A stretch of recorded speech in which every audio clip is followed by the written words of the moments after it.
Hi, my name is Amanda, and my dog's name is Seraphina, and you can't see her. She's off screen over here, chewing on a plastic bone, and no doubt going to rip it to pieces. She likes to do that with plastic things. Um, I want, this is my first video, and as you can see, this is my classroom. I homeschool my kids, so it's a bit chaotic in here all the time.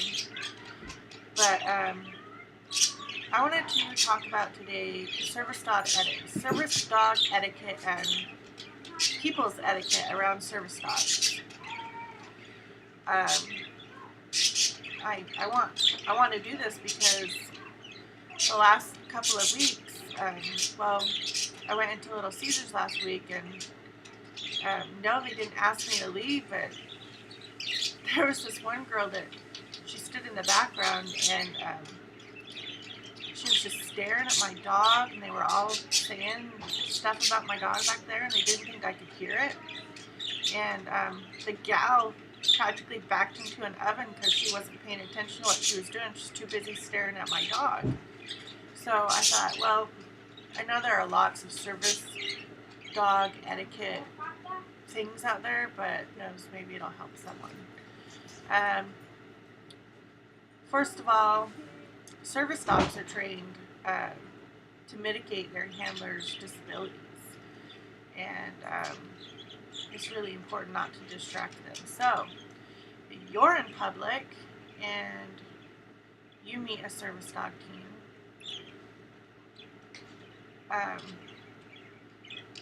let them work. Let them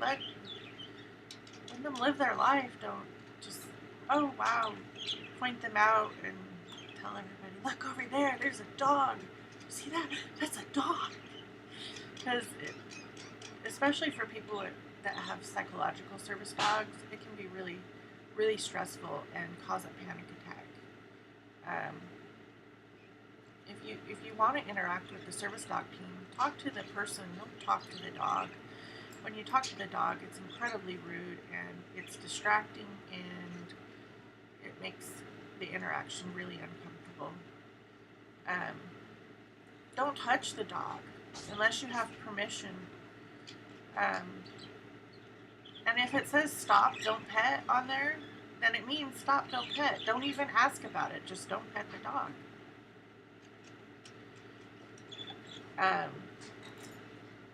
Don't try to feed their dog. Don't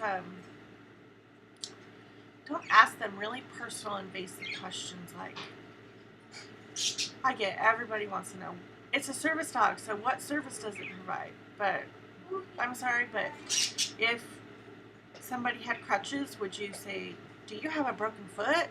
No, you'd assume something was wrong with their foot, so they needed crutches or a cane. And so a service dog, unless you get to know the person a little more intimately, stay out of it. It's none of your business. And some people may be willing to say, well, this is my service dog and this is what they do, but let them offer it. Don't pry. It can be really agitating. And don't be offended if they don't want to talk about it, because you don't want to sit there and explain to everybody everything about your life. And service dogs are very personal and private, and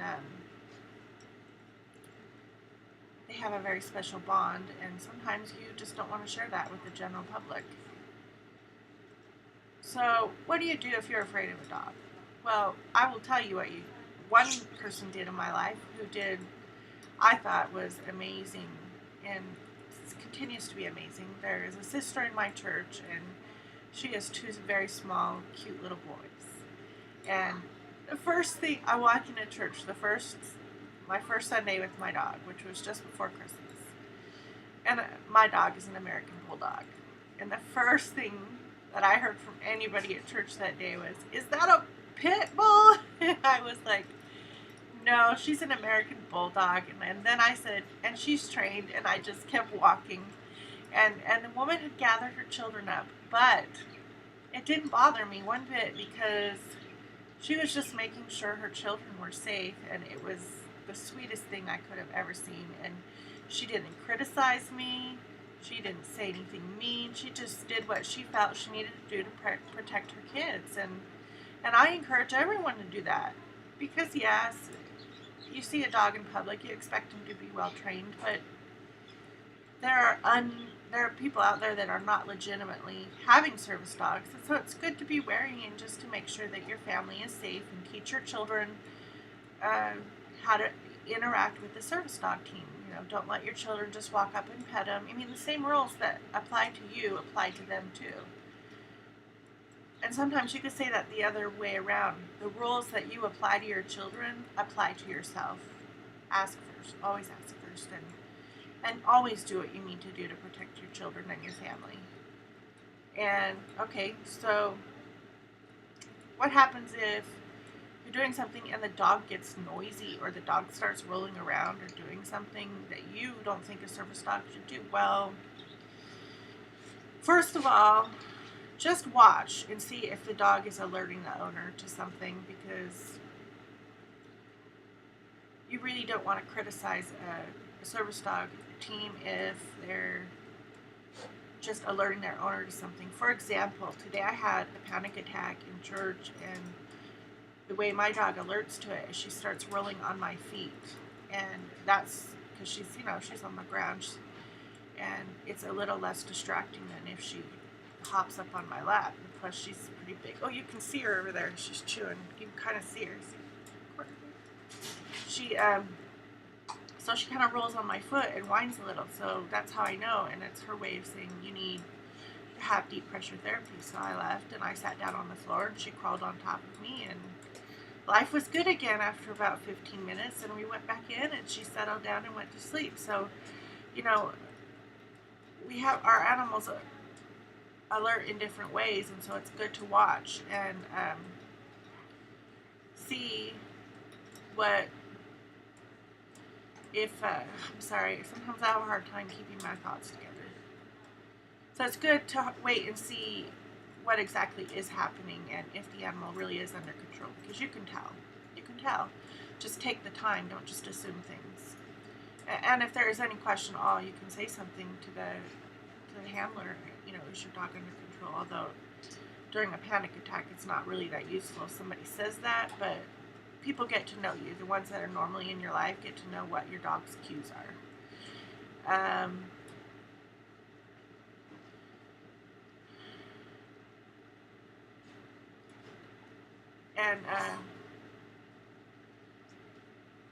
Always, I've lost track of what I've said, but just don't draw unnecessary attention, and treat them like you would anybody else. That's all they want. They want you to be normal. They want to be normal. People with service dogs want to be normal. I have a service dog because I have PTSD, and she alerts to my panic attacks, and she also provides a block between me and other people when I start freaking out, and there's a few other things she does. She has given me so much independence that it amazes me that I never did this before, and I've only had her for a few weeks, and she's a good girl. And I just want everybody to remember that service dogs give us freedom. Just like you have the freedom to go everywhere, we want the same thing. And just be thoughtful when you're interacting with a service dog team, understanding that a service dog can help a person do things that they could never do without them.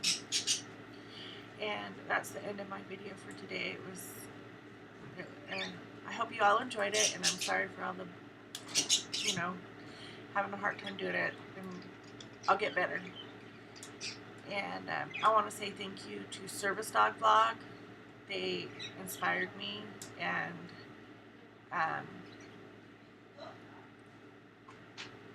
I thought I'd be brave enough to try and talk to you all in a movie, and I want to take you through her training journey. So this week we're really working on focus and or look and sits and downs and states. So that's our really big focus this week for just bonding and doing things together. And hopefully on my next video I'll be able to show you some of that. So those of you that would like to learn more about how to train an animal can kind of see the process that we go through when we're just, working with our dogs and helping keeping their skills sharp. Thank you and bye.